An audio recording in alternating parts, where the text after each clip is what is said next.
naman! Yo, what's up guys? Nagsimula akong mag-gitara is anong taon yun? Hindi ko na matandaan. Basta grade 5. Tapos nagsimula akong mag-adlibs is grade 6. Grade 6 mga 2000, nasa mga 2008. Pero pahinto-hinto ako kasi inuuna yung pag-aaral.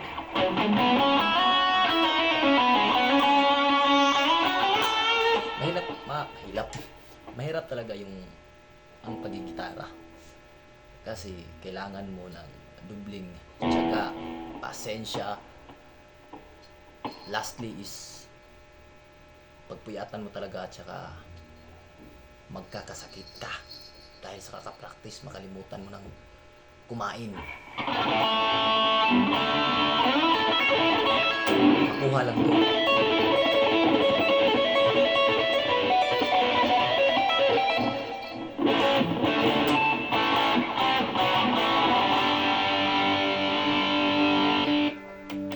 Yung mga tunog classic.